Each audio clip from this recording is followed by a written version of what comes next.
Face au Kremlin, elles ont fait le choix de s'opposer. Facebook, Google, Microsoft ou encore Instagram, les grandes entreprises technologiques entrent dans la guerre en se positionnant face à Moscou. Elon Musk, propriétaire de Starlink, géant des satellites, a même été directement interpellé sur Twitter par le vice-premier ministre ukrainien. Elon Musk, pendant que vous essayez de coloniser Mars, la Russie tente d'occuper l'Ukraine. Le responsable politique lui demande ensuite de fournir une connexion Internet au pays via les satellites Starlink.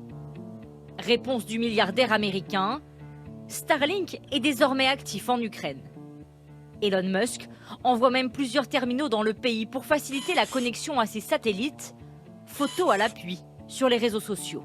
Car une partie de la bataille avec Moscou se joue désormais sur Internet. Cogent, firme américaine et principal fournisseur d'accès en Russie, a fait le choix de couper Internet.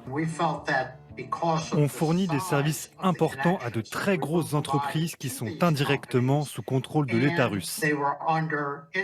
Donc, on a craint que notre réseau soit utilisé par la Russie pour mener des cyberattaques.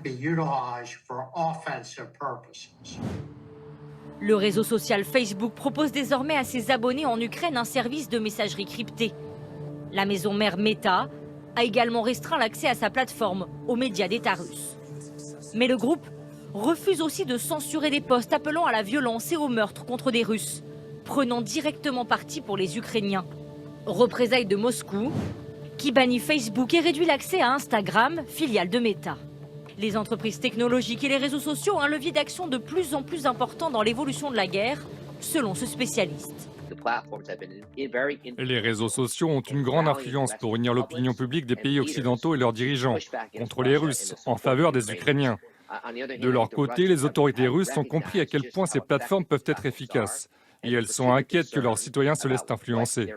C'est pour cela qu'elles interdisent ces réseaux les uns après les autres. Les grands groupes technologiques américains peuvent aussi se permettre de telles actions, car la Russie ne représente qu'une part minime de leurs activités.